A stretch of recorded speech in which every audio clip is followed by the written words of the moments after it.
Hey everyone, back with me again, Joseph, your host, and welcome back to our channel and the Catechism for Kids. Today we're talking about something really important for us as Catholics, the Mass. Mass is the most powerful prayer we have, our special time to meet Jesus in the Eucharist. But sometimes, even with the best intentions, we can get a little distracted or forget the meaning behind our actions. So, in this episode, we're going to gently explore some common mistakes we might make during Mass, and more importantly, how to fix them so we can participate with our whole heart, mind, and spirit. This is for kids, teens, and grown-ups too, because we're all learning together. So, what's the first common habit we can improve? Arriving late and leaving early. I know, life gets crazy. But think of it this way, Mass isn't just something to check off our list. As Matthew 18:20 says, "Where 2 or 3 are gathered in my name, there am I in their midst." Jesus is waiting for us. When we rush in late, it can disrupt others who are already praying. And when we leave right after communion, sometimes called the Judas Shuffle, we miss out on the beautiful final blessing and the chance to say a proper thank you to Jesus for the incredible gift we just received. The solution is simple but powerful. Try to arrive just a few minutes early. Use that quiet time to leave the busyness of the world behind. Settle your heart and get ready to meet the Lord. As Psalm 46 says, "Be still and know that I am God." And after Mass, try to stay until the final hymn is over. The Mass officially concludes with the final blessing, where the priest sends us out on mission. In fact, the word Mass comes from the Latin word missa, which means sent. We are sent to bring God's love to the world, so let's receive that mission together. Next up, let's talk about something really serious. Receiving communion without the right disposition. This is a big one. The Eucharist is not just a symbol. It's truly the body, blood, soul, and divinity of Jesus Christ. It's the most sacred gift we can ever receive. So, we have to approach it with reverence and a clean heart. St. Paul warns us about receiving unworthily. If we are aware of having committed a mortal sin, we absolutely must go to confession before receiving communion. To receive the Eucharist in a state of mortal sin is a grave offense. Sometimes people might receive out of habit or social pressure without really thinking about who they are receiving. So what's the fix? Make a regular habit of examining your conscience. If you're in a state of mortal sin, please go to the beautiful sacrament of reconciliation. The priest is there as an instrument of God's mercy, not to judge you. And if you're at Mass and can't receive communion for any reason, that's okay.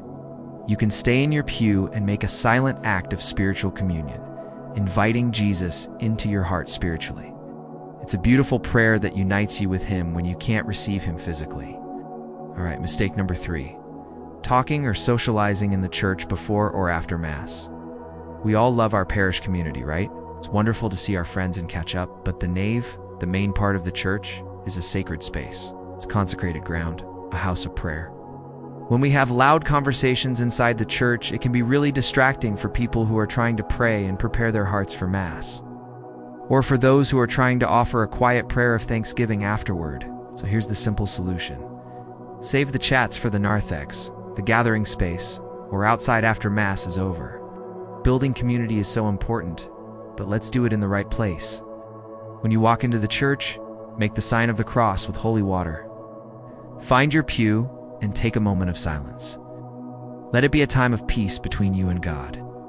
After the final blessing. It's also a great practice to kneel for a few moments and thank Jesus for the gift of the Mass before you head out to socialize. Let's move on to posture, which is a form of prayer itself. Mistake number 4 is holding hands during the Our Father.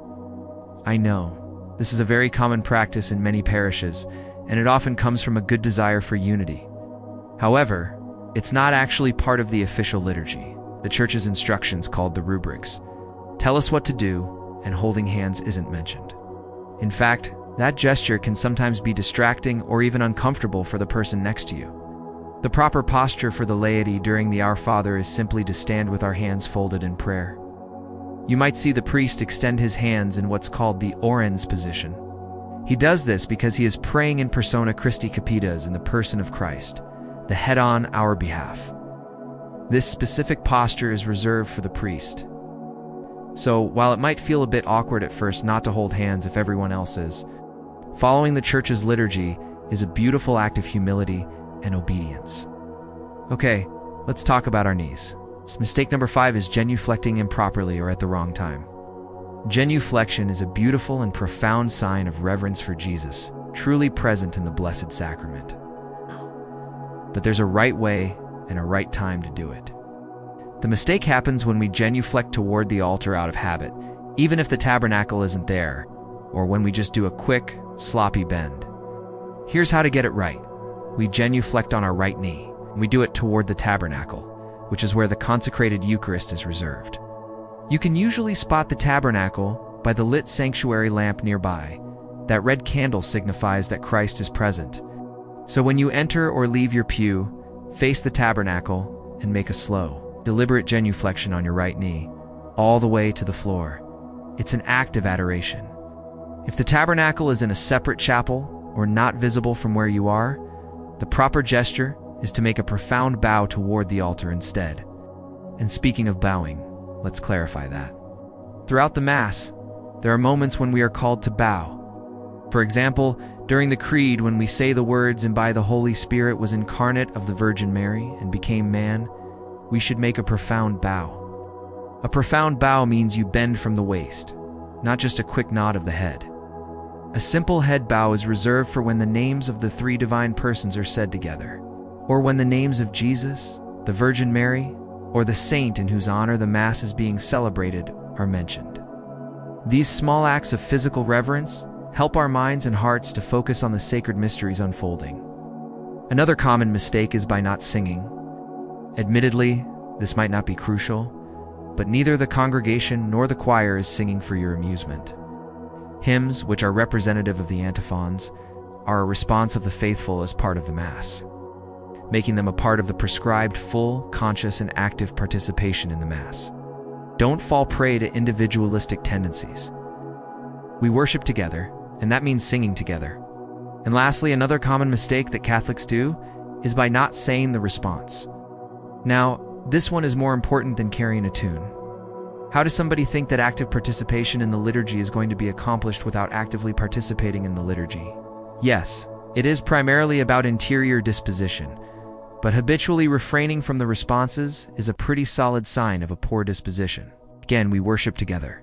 Remember, Mass isn't a performance we watch. It's a prayer we participate in. It's not just a routine, it's a real meeting with Jesus.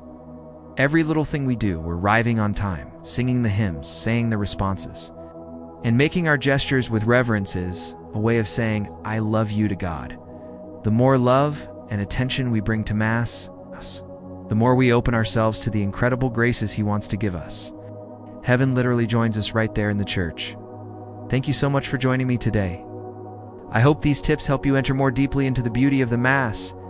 If you found this helpful, please give this video a thumbs up.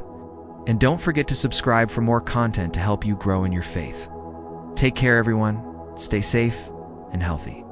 See you next time, and God bless you always.